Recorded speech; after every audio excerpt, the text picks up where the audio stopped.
Olá, muito boa tarde. No caso do Brasil e boa noite já no caso de Portugal. Boa tarde a todos e a todas.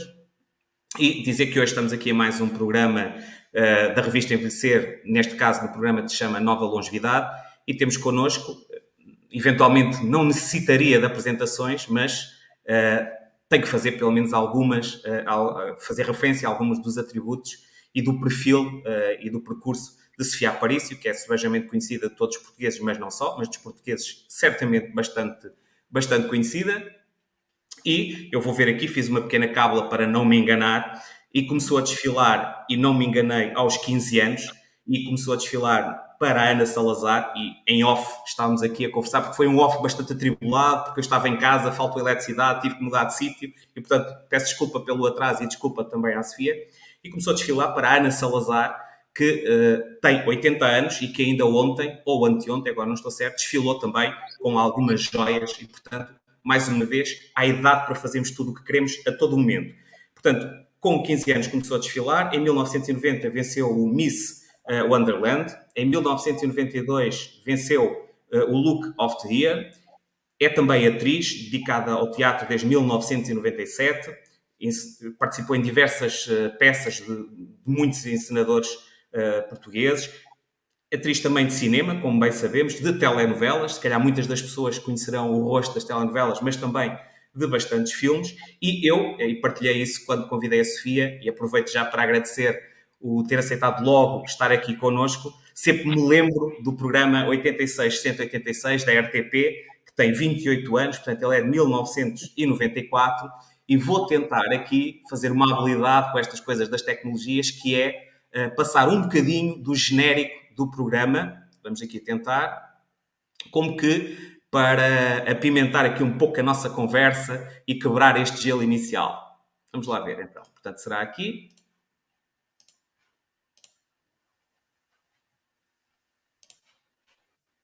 Does she do it so quickly? How does she do it so fast?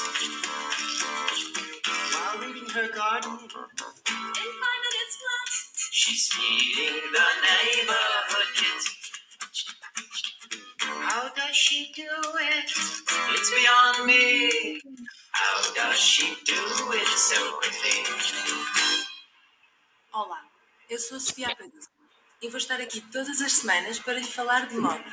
Se quer saber quem melhor se veste e a que tentações poderá estar sujeito, já sabe, esteja aqui aos domingos. Para hoje, daqui a bocadinho, Alexandra Lencastre vai revelar-nos segredos e 3 criadores portugueses vão mostrar o que eles propõem para você vestir este inverno. Connosco, irá ainda redescobrir a Feira da Lana e rever as melhores imagens de moda deste verão. Mas agora, venha daí ver em que Marés se navegou na primeira grande festa de moda que a futura Expo organizou na Doca dos Olivais.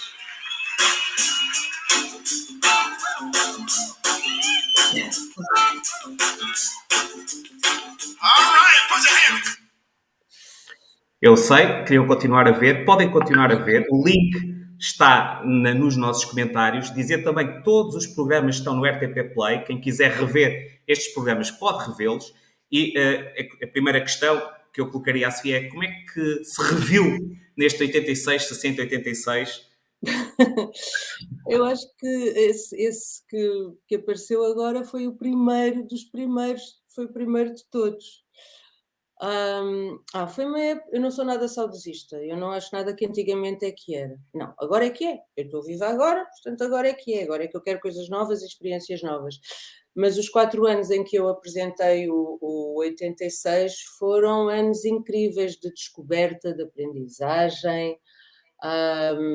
Viajei imenso, trabalhar, ou seja, eu sou a apresentadora do 86. O 86 foi o programa de culto que é hoje em dia, não por mim, mas pela equipa toda que estava atrás de mim. Eram as pessoas que mais sabiam de moda e que continuam a ser as pessoas que mais sabem de moda neste momento em Portugal. Já naquela altura nós viajávamos imenso, portanto tínhamos imensa informação, o que era uma grande vantagem, porque nos anos 80 do século, nos anos 90 do século passado estavam as coisas a começar a abrir, mas Portugal ainda era um bocadinho um país periférico. Foi bom. acho que aquilo faz parte, é uma fase da minha vida que me fez crescer e que foi muito positiva. É bom. E gosto muito que as pessoas da nossa geração ainda se lembrem dele, do 86, 186. Não, de facto foi um programa que marcou, e julgo que marcou a nossa geração e que marcou também, no fundo, o ritmo, se assim se pode dizer, da moda, como diz a Sofia, porque tinha uma equipa também fantástica a trabalhar consigo, não é? Sem E, dúvida. e Sofia, como de facto uma das modelos, se não a modelo mais versátil em Portugal, como é que se sente hoje, depois de todo este percurso também na moda, a Sofia? Como é que se vê hoje, como é que se sente, Eu mesmo neste sinto-me bem. enquadramento? Eu sinto-me muito bem. Sinto-me realmente bem comigo. Ou ter sido a manequim dos anos 90 cá não me define. Faz parte de mim, é mais uma coisa que faz parte de mim.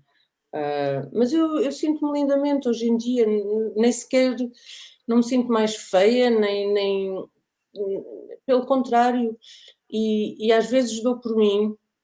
No outro dia estava. Eu sou muito preguiçosa, mas tento fazer ginástica. Já fiz imensa quando era mais nova, mas de há uns anos para cá tenho tido muita preguiça. Mas pronto, estava a fazer ginástica com o meu PT, que é incrível, e quando eu não lhe telefono, ele telefona-me, que é para me obrigar a treinar. E eu estava numa posição em que reparei na pele do meu braço, e era uma pele mais flácida, menos rija. E o sentimento que aquilo me despertou foi carinho. E isso já me aconteceu algumas vezes, de ter consciência, olhar para uma parte do meu corpo, que tem 51 anos, e eu tenho carinho por mim. Eu acho que se calhar isso ajuda-me a sentir-me bem. Pois, eu creio que também é o primeiro ponto em nós gostarmos de nós próprios, não é? E colocou a questão da preguiça, não é? E de facto, tem alguns cuidados, já percebi, do ponto de vista, obviamente, do bem-estar físico, mas que cuidados mais, por exemplo, do ponto de vista da alimentação, é que tem também para poder, enfim, envelhecer o melhor possível e viver o melhor possível? Se é que tem, se é que tem. Se é que quer contar, se é que quer contar. Não, eu não tenho segredos, eu conto tudo. Eu sou vegetariana. Em casa sou vegetariana já há 30 anos. Isto para dizer que às vezes na rua como peixe. Carnes não me lembro, não como, não quero. Mas não sei se isso é bom ou mau para mim, se quer que lhe diga em termos de envelhecimento. E eu farei sempre tudo o que estiver ao meu alcance para me sentir bem comigo. Por isso me obrigo a fazer estes treinos com o Enéas, que é o meu PT, e faço tratamentos, faço vitaminas na cara, sei lá. Mas eu sinto-me bem comigo, lá está. Se sinto que estou um bocadinho mais gorda do que aquilo que me sinto bem, também me sabe super bem passar uns dias a alimentar-me melhor. Odeio cozinhar, portanto, às vezes, como não gosto de cozinhar, só como porcaria. Sou péssima, não me devia ter convidado para esta entrevista. Não, não, Mas, não, não é isso. Eu acho que nós, aliás, a cada momento que passa, mais estou convencido que devia ter mesmo convidado, não é? Eu acho que nós somos, e daí que também muitas vezes, eu acho que há esta questão do envelhecimento. Nós, se calhar, nem devemos falar de envelhecimento, devemos é falar de envelhecimentos, não é? Porque cada um tem o seu ritmo, não é? sem dúvida, sem dúvida. E eu acho que envelhecer é um processo natural, não é? Que é uma verdade lá para Alice, mas os jovens de hoje são os velhos da manhã. Mas é também um fenómeno cultural e social. E nós temos medo de envelhecer por causa dos estereótipos e das linguagens e das imagens negativas associadas a este projeto, a este processo. E eu acho que isso diminui muito a verdadeira complexidade e diversidade do processo de envelhecimento, que na verdade eu acho que envelhecer é uma sorte. Só não envelhece quem já morreu. E por muito que achem que envelhecer é chato, para mim era muito mais chato já ter morrido. Portanto, é isso, é isso. Eu acho que. E quando nós estávamos a falar em off, eu estava a dizer que até tinha aprendido umas coisas, portanto até tinha, porque nós começamos isto por causa daquele comentário da miúda, etc, etc. Mas para dizer, na sua página do Instagram, não é? certo, mas isto para lhe dizer que eu até aprendi coisas, ou seja, eu tive os preconceitos, muitas vezes são de tal maneira enraizados e são de tal maneira sistémicos na nossa sociedade que se nós não falarmos sobre eles, as pessoas nem se apercebem que existem. Portanto, ainda bem que estamos a falar sobre isso e acho que é desconstruindo estas narrativas estereotipadas que nós podemos contribuir para que este preconceito, o idadismo, não cause vítimas, no sentido em que pode haver pessoas que se isolam, ou que se sentem mal com elas, ou que ficam com problemas psicológicos, porque as doenças mentais são tão graves como as físicas. E se nós pudermos contribuir para que isto não aconteça, pois então falemos o mais possível sobre isso.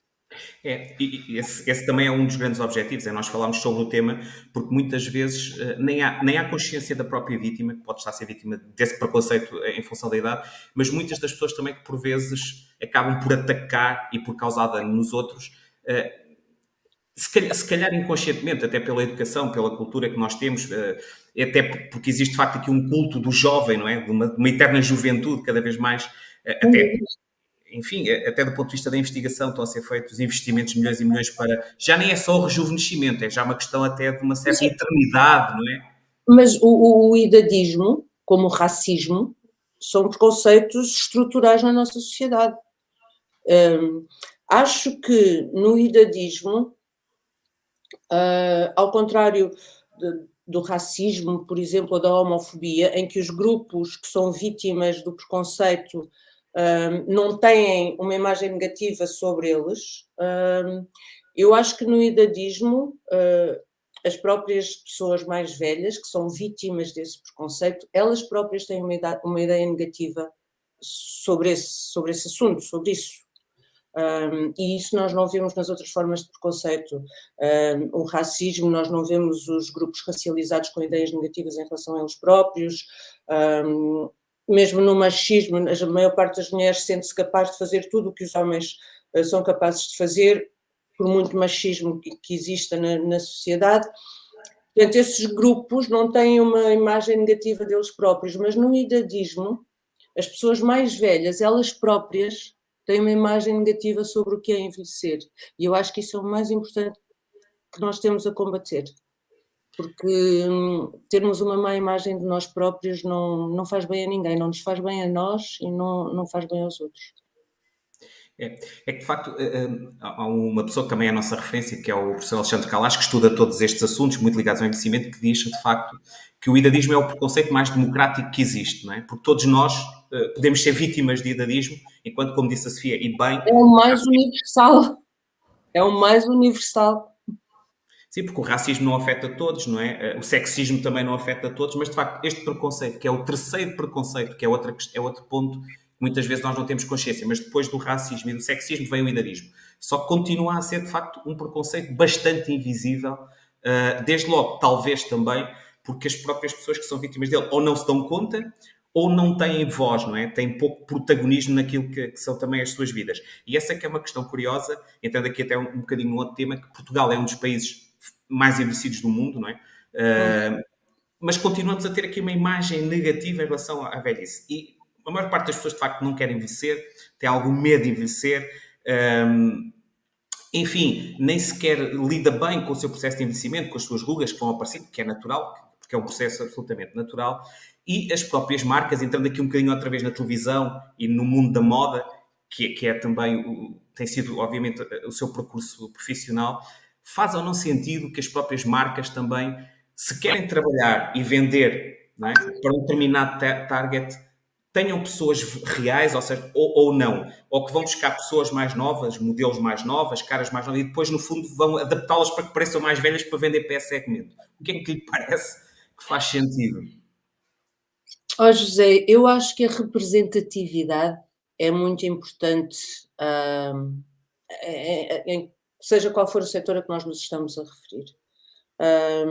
Acho que na moda, na publicidade, nas revistas, utilizarem pessoas o mais diferentes possíveis, mais velhas, mais novas, mais gordas, mais magras, mais altas, mais baixas, pretas, verdes, amarelas, às riscas, quanto maior. Nós somos humanos, os humanos são muito diversos e a nossa beleza está na nossa diversidade. Eu não quero parecer egocêntrica, mas eu aprendi isto muito cedo, porque eu fui manequim e eu não tinha nada para ser bom manequim, nem era mais bem feita. Eu era roliça e naquela altura as eram todas muito magras, e eu aprendi muito cedo que os meus defeitos eram aquilo que me tornava, defeitos entre aspas, os meus defeitos eram o que me tornava única. Única. Portanto, eu acho que é muito importante nós conseguirmos transmitir e que a sociedade consiga aprender a gostar da diversidade. Porque eu sempre, e nós falávamos um bocadinho disto também em off, a mim, eu sempre tive muita curiosidade por tudo o que era diferente de mim, pessoas diferentes, tudo o que era diferente de mim, porque eu com os meus semelhantes, com os que nasceram na mesma classe social, não gosto nada de dizer isto, mas e que tiveram a mesma educação que eu e que tiveram a sorte e as mesmas oportunidades que eu, e sou uma privilegiada, mas as pessoas que, como eu, tiveram todos estes privilégios, não me vão acrescentar tanto como pessoas diferentes de mim. Eu tenho amigos de 20 e poucos anos, tenho amigos de 80 anos, tenho amigos de toda a Europa, da África, da América do Sul, da Ásia, tenho amigos que são de origem chinesa, e são esses que me acrescentam mais. Por exemplo, com os meus amigos de 20 e poucos anos, que obviamente herdei-os da minha sobrinha, mas há 3 ou 4 de quem eu gosto realmente e com quem eu gosto muito de conversar. Eles acrescentam-me imenso. Partilhamos ideais, eu sinto que eles gostam de falar comigo e querem aprender comigo, e eu aprendo imenso com eles. E eu acho que nós, e relativamente às marcas, desculpa, fugi da pergunta um bocadinho, mas relativamente às marcas, à moda, às revistas, acho que é muito mais inteligente começarem a vender imagens de pessoas diversas, de todas as formas e feitios e origens, do que se mantiver aquele estereótipo muito desinteressante e flat da menina bonitinha, magrinha, branquinha, cabelinho ali. É pouco interessante e é pouco estimulante ao mesmo tempo, é muito pouco estimulante. E os meios de comunicação e a moda, as revistas, eu acho que também têm um bocadinho essa obrigação de serviço público. A obrigação, mesmo que sejam meios de comunicação privados, acho que devia haver ali uma obrigatoriedade de serviço público sempre, porque são meios que têm muito poder e, como tal, podem ser muito perigosos para a sociedade ou, pelo contrário, podem ser muito positivos. Portanto, sim, pessoas de todas as formas e feitios. Sim, no fundo, representativos da sociedade que nós temos, não é? Que esse é que é... E que todos nos sintamos incluídos. E que todos nos sintamos, que todos possamos serem... Às vezes isto faz muita confusão. Nós somos mais preconceituosos em relação a pessoas de outra raça, ou a velhos, do que em relação a maus caráteres. As pessoas não há nenhum preconceito contra maus caráteres, não há mau caratismo, não sei, percebe o que eu quero dizer? Às vezes parece-me que os valores da sociedade estão todos desarranjados.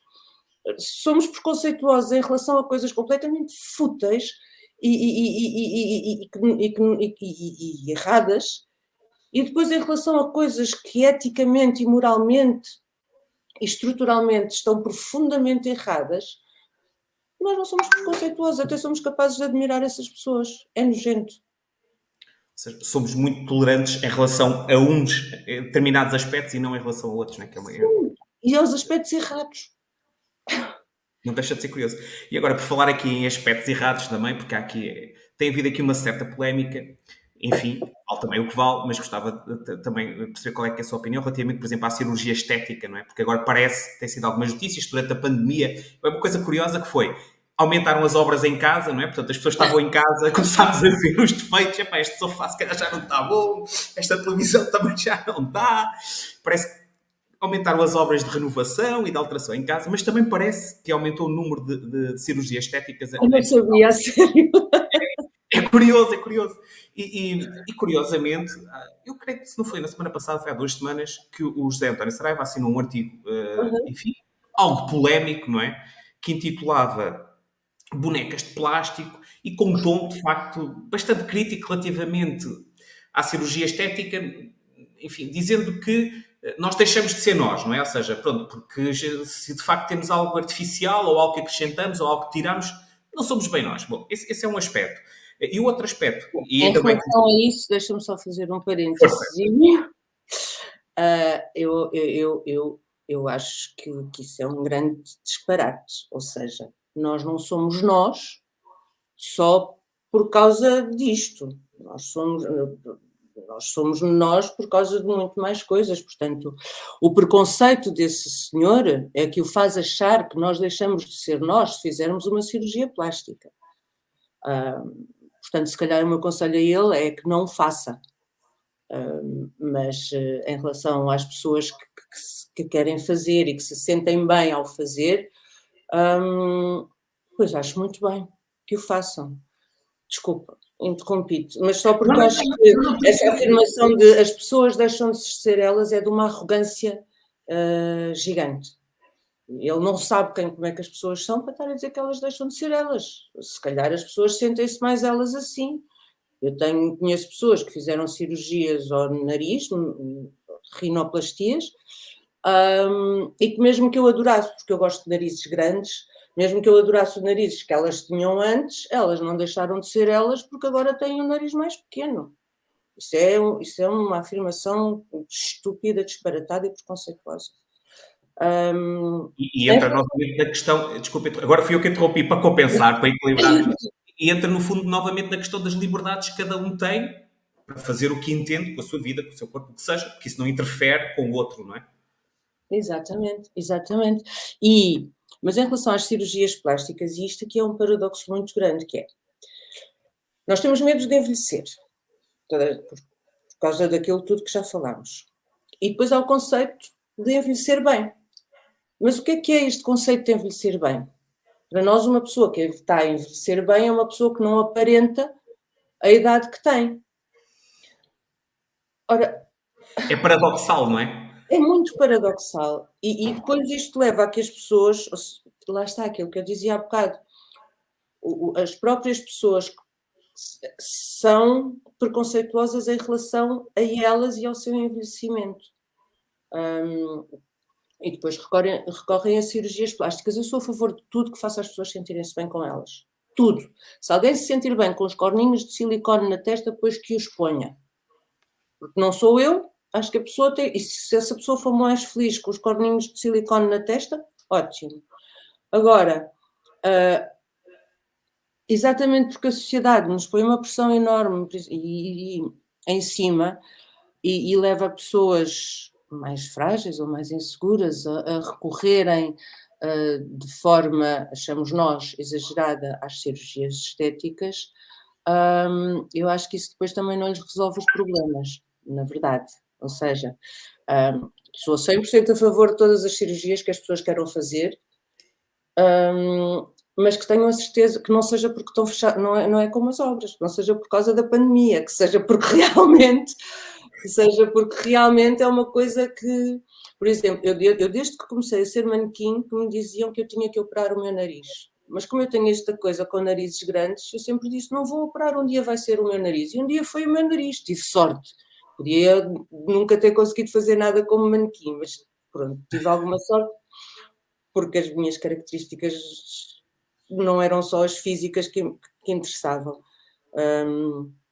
Mas acho que as pessoas devem fazer tudo o que estiver ao alcance delas para se sentirem melhor com elas, mas não na ilusão de que uma cirurgia plástica lhes vai resolver os problemas, ou seja, se a pessoa não se sente bem com ela própria, não estou segura que uma cirurgia plástica possa ajudar. Depois também há as bem feitas e as mal feitas, não é? Esse era um ponto também que gostava que pudesse aqui abordar, porque realmente, na nossa primeira conversa, não é? Eu até tinha trocado aqui o país de uma das modelos, não é? Que tem estado enclausurada já há algum tempo, exatamente porque é a Linda Evangelista, que eu tinha dito que é brasileira, mas não é, se calhar porque temos de facto aqui muitas pessoas dizer, Sofia, que temos muitas pessoas que estão aqui a acompanhar a nossa live de Portugal e também muitas do Brasil e com muitos comentários. Depois eu vou tentar ler alguns dos comentários, Olha, eventualmente podemos fazer algum comentário aos comentários, mas a ok. Linda Evangelista diz que viveu 5 anos isolada no mundo porque exatamente a deixaram irreconhecível, não é? E também que conselhos é que se deve dar ou que pode dar a quem decide, de facto, fazer uma cirurgia plástica? Que cuidados ter? Enfim. Eu não sei, eu não sabia desse caso da Linda Evangelista. Acho que tinha ouvido falar, mas não prestei muita atenção, nem sequer sei o que é que ela fez. Mas eu cruzei-me, não posso dizer eu conheço a Linda Evangelista, não é verdade. Eu cruzei-me várias vezes com ela. E lá está, eu acho que se nós não nos sentimos bem connosco, não vai ser uma cirurgia de estética ou plástica que vai ajudar, porque depois faz-se a primeira não se gosta, faz-se a segunda não se gosta, faz-se a terceira não se gosta, e nunca se gosta e aquilo vai por ali abaixo. Eu acho que se uma pessoa decide fazer uma cirurgia, uma intervenção estética, uma cirurgia plástica, não pode ir ao mais barato. Isto estou eu aqui a dizer, era o que eu faria. Não pode ir ao mais barato, tem que se informar muito bem sobre o médico, e se não tem dinheiro para fazer uma coisa que seja segura, se calhar o melhor é não fazer. Porque há muitos charlatões e muita coisa feita em vão de escadas. Imagino que a Linda Evangelista não tenha ido a um charlatão, pelo menos teria acesso a bons médicos, imagino eu. Por isso, eu não sei muito bem comentar esse caso, porque acho que há mais para lá do que é dito. Ou seja, nós sabemos o que ela diz, vimos imagens dela, a última vez que eu a vi foi para aí há 15 anos e ela já não estava o que era antigamente. Porque eu há bocado estava a pensar nisso, na cozinha. Eu sempre trabalhei com o meu aspecto físico, primeiro como manequim e agora como atriz, e atriz de séries e de telenovelas, porque a televisão ainda puxa um bocadinho mais para a pressão do parecer jovem ou de sermos bonitos.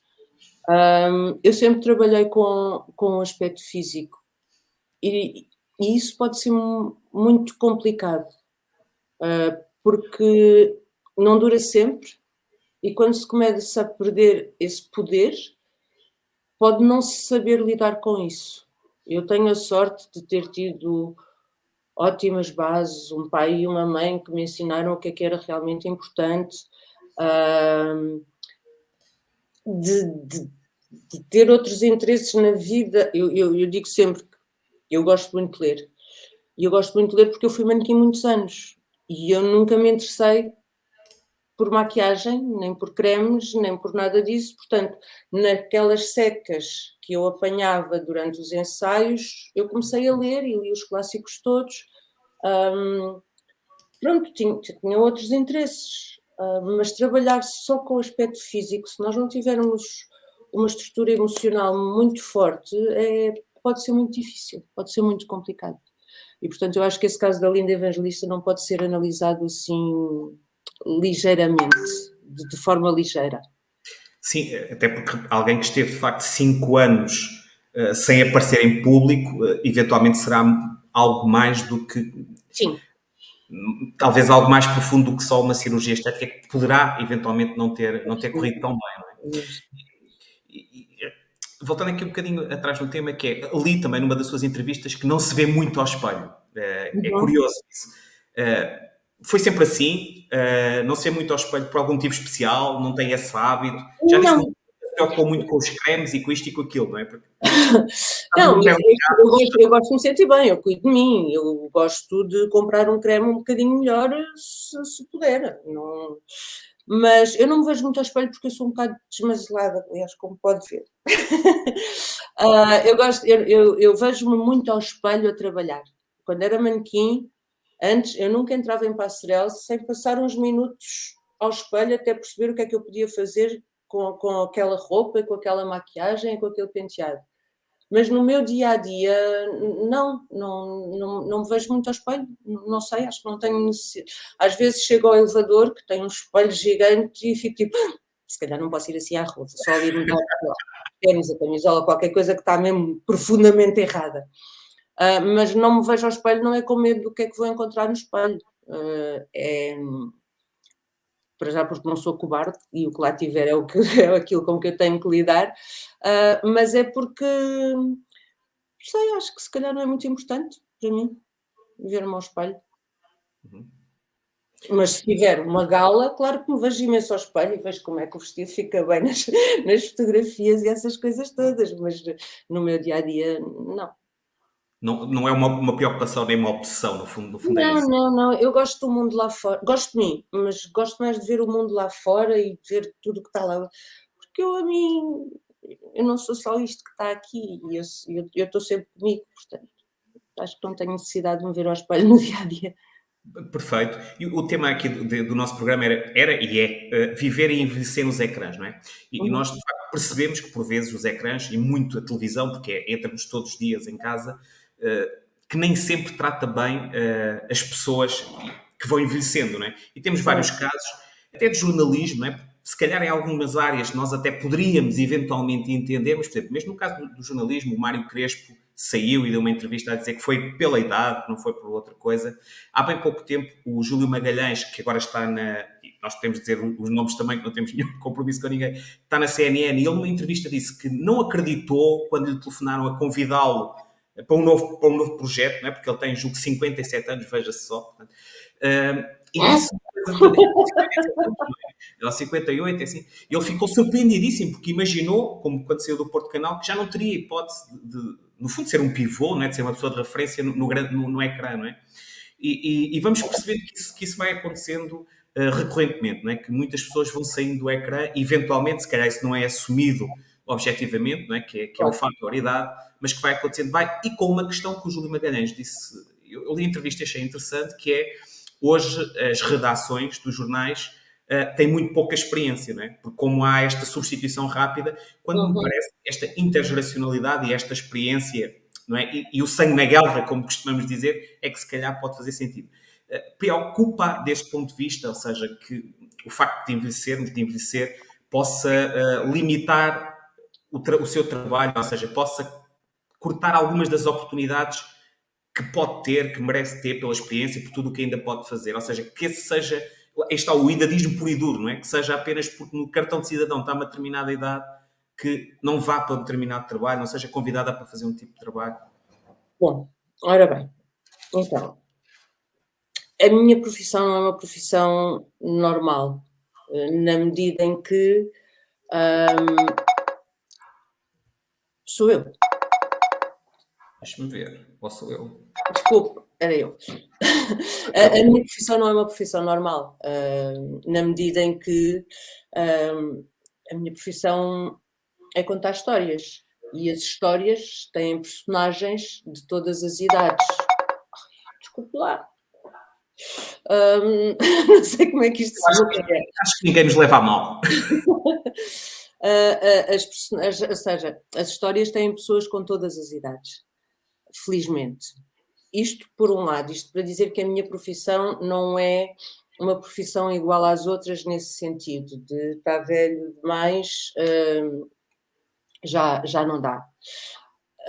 Apesar de a quantidade de personagens mais novos é sempre maior do que a quantidade de personagens mais velhos. Portanto, sim, alguns de nós vamos ficando pelo caminho. Outro aspecto que eu queria referir é que, por exemplo, eu aqui há uns tempos, eu gosto muito de cabelos brancos. Já E agora, Sofia, deixa-me só, como está a falar dos cabelos brancos, há um comentário do José Luís Teles que diz exatamente isto, que é: parabéns, Sofia, achas que os médias estão a mudar em relação ao culto à juventude? Os cabelos brancos estão com mais espaço? Portanto, vai mesmo ao encontro do que está a dizer. eu espero que sim. Se bem que os cabelos brancos num homem são muito mais bem aceitos do que numa mulher. Um homem grisalho até se ouve dizer que é charmoso, ou que está mais charmoso porque está grisalho. Uma mulher de cabelos grisalhos, raramente ouvimos dizer que ela está mais charmosa. Mas como eu gosto muito de cabelos grisalhos, eu já quis deixar os meus cabelos brancos aparecerem. Também porque gosto muito de mudar e ainda nunca tive cabelo grisalho. E então, mas falei com pessoas com quem trabalho e que são minhas amigas, mas que são ligados à profissão, e ambos me disseram: não faças isso, se tu deixas o teu cabelo grisalho, nunca mais, ou seja, vais passar só a fazer varinhas, nunca mais fazes pessoas da tua idade. Ora, como atriz e mais como estratégia profissional, tenho 51, mas já fiz, a última personagem que eu fiz tinha 47, portanto, como estratégia profissional não me faz sentido deixar os meus cabelos brancos aparecerem, porque depois as pessoas iam só ver-me como uma grisalha, ia perder muito trabalho. E sim, acho que por fazer bastante mais televisão hoje em dia do que teatro ou cinema, a pressão para parecer mais jovem e isto está-me na cabeça, ou seja, prefiro aos 51 ainda poder fazer de 45, 46, 47, mulheres dessa idade, do que aos 51, por um capricho meu, deixar o cabelo grisalho, que adorava, confesso, começar já a fazer velhotas, mulheres de 60 anos. Portanto, isso é uma estratégia minha. Mas acho que a nossa profissão não é igual às outras, nesse sentido. E acho que às vezes tirar um pivô de telejornal do ar por causa da idade e pôr lá uma pessoa mais nova, mais bonitinha, não acho que, se forem só estes os parâmetros de avaliação, não me parece uma coisa inteligente, porque é preciso muito mais do que uma boa imagem para saber comunicar.